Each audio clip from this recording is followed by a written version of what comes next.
Good Wednesday afternoon. I hope that this video finds you doing well. I gotta scoot over a little bit. That graphic is covering up me a little bit. Maybe that's better. Maybe I should hide behind this. Maybe that would be more pleasing to you guys. It is Wednesday, and so it is time for After the Sermon once again. Of course, weather seems to change on every Wednesday. Yesterday, I think we had a high that I saw about 88 degrees. Today, not so much. Maybe in the lower 60s will be the high. I don't think we've reached that at this time, as I am recording this video roughly about 1 o'clock in the afternoon. Anyway, how you doing? I hope that you are doing well. And we're going to be in Genesis chapter 38.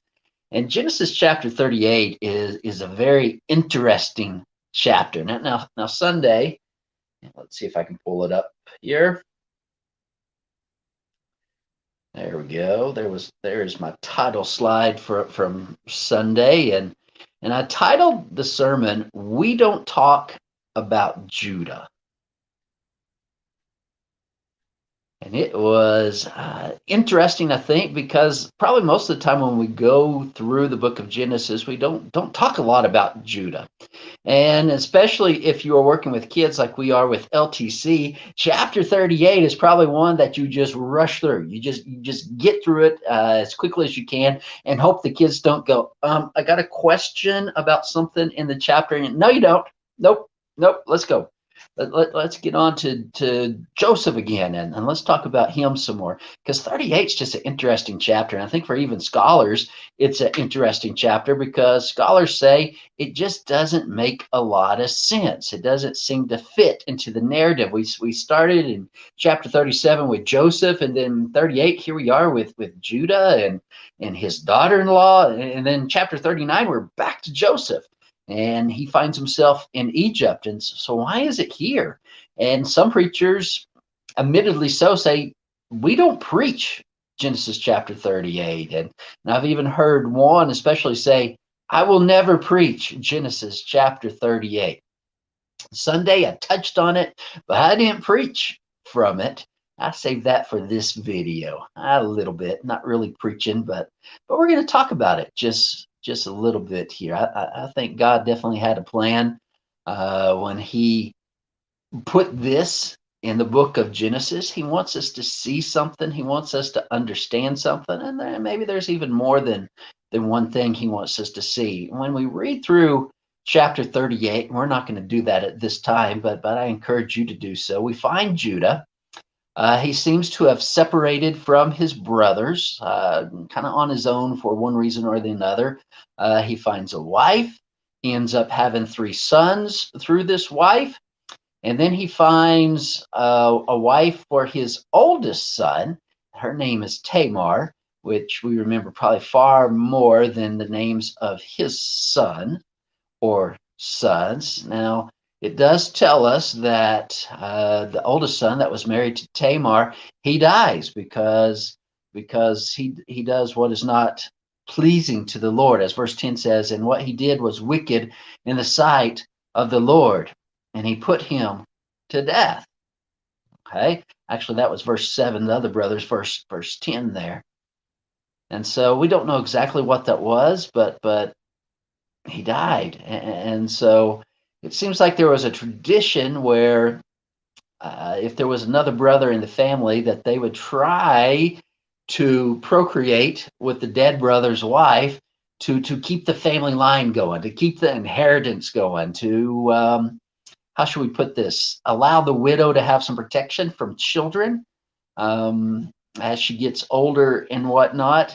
And so the second brother, he does with Tamar, but not right. He had no intention of having children with her. And so, as said in verse 10, he dies. And so there was one son left of Judah, but he was too young, according to Judah. So he asked Tamar to wait, to remain in her father's house until he grows up. Well, as it goes on, Judah ends up losing his wife. She passes away. And so he's going to shear sheep, and he comes across this woman. And of course, it's Tamar, and she disguises herself with a veil. He thinks that she is a prostitute, it would seem. And so his sexual urges seem to get the best of him. And so they make an arrangement, and he's supposed to give her a young goat from his flock, but he doesn't have that young goat on hand. So she takes some things from him as a pledge, and then he ends up having sexual intercourse with her. Now she keeps those things until he can bring the young goat. Of course, he sends a friend with that young goat to try to find her, but guess what? Can't find her. Well, that's because Tamar is not there anymore. That wasn't her purpose to be there anymore. She had set him up because she had seen that the youngest son of Judah, it would seem, would have been of age where he could have procreated with her. But yet Judah did not send her or send him to her. And so she took matters into her own hand. I will read a little bit here. Notice verse 24. About 3 months later, Judah was told, Tamar, your daughter-in-law, has been immoral. Moreover, she is pregnant by immorality.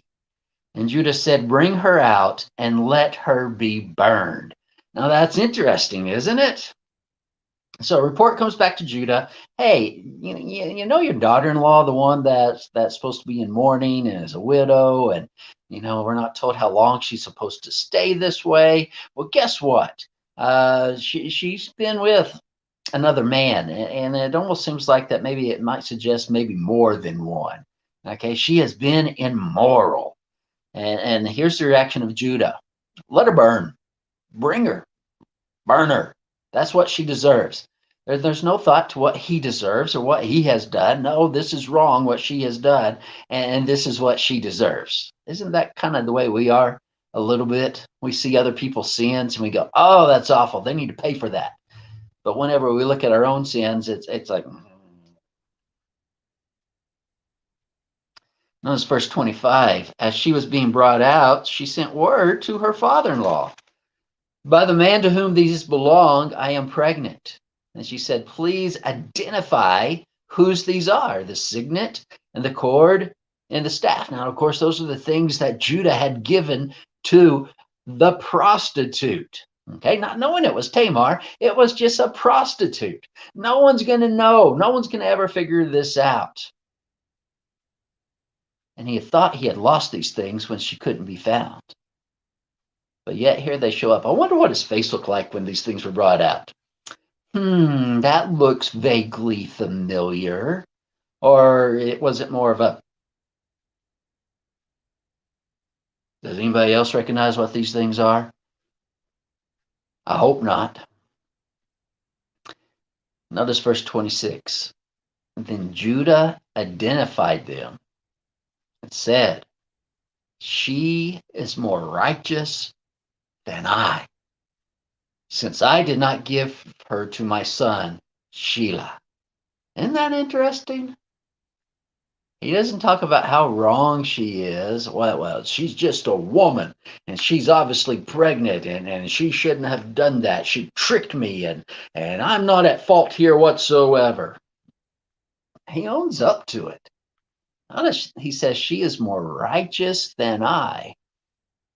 So what does that mean he deserved? If he was calling for her to be burned, if she is more righteous than him, what does he deserve? And he even gives the reason. It's because I kept my son from her. Of course, Moses tells us here, and he did not know her again. And then we know the rest of the story in verse 27. When the time of her labor came, there were twins in her womb. And when she was in labor, one put out a hand, and the midwife took and tied a scarlet thread on his hand, saying, this one came out first. But as he drew back his hand, behold, his brother came out. And she said, what a breach you have made for yourself. Therefore his name was called Perez. Afterward, his brother came out with the scarlet thread on his hand, and his name was called Zerah. I always find it interesting um, how God works a little bit. How he can take sins of men, how he can take mistakes of men, how he can take the wrongdoings of men and work it for his glory and for his purpose. Now, of course, whenever we skip to the New Testament in Matthew and in the Gospel of Luke, and we see the genealogies of Christ, guess who we come across? We come across Perez. We also come across Tamar. And so, because of this incident and because of what happened, we find the lineage of Christ coming through, even in Genesis chapter 38. And so, when we sometimes scratch our head and go, well, why is this here? Well, what's going on here? Maybe God has given us a glimpse. Well, here's how I'm going to use this. Here's how I'm going to show you the lineage of Christ, that he does come from the tribe of Judah. Another interesting thing is of course, that the very next chapter, chapter 39, we get to see Joseph that is also put in a situation where he can sin sexually as well. But instead of succumbing to that, he puts his faith in God. How can I sin against God and do this evil thing with Potiphar's wife? And so we get to see the difference between Judah, how he reacts, and how Joseph reacts. But one of the things that I love about Judah is that when we come towards the end of Genesis, it seems like we get to see a changed man. I wonder if we even catch a glimpse of that here in verse 26 of chapter 38. She is more righteous than I. He didn't try to cover it up, it doesn't seem. He didn't try to make excuses. He owned up to it. And he said, yep, that's mine. She's more righteous than I am. And I'll tell you why. Because I didn't give her my youngest son like I was supposed to do. I hope you have a great rest of your week. God willing, we'll see you again next Wednesday. Please remember, God loves you, and so do I. Bless someone today. Remind somebody that God loves them and cares for them. God bless.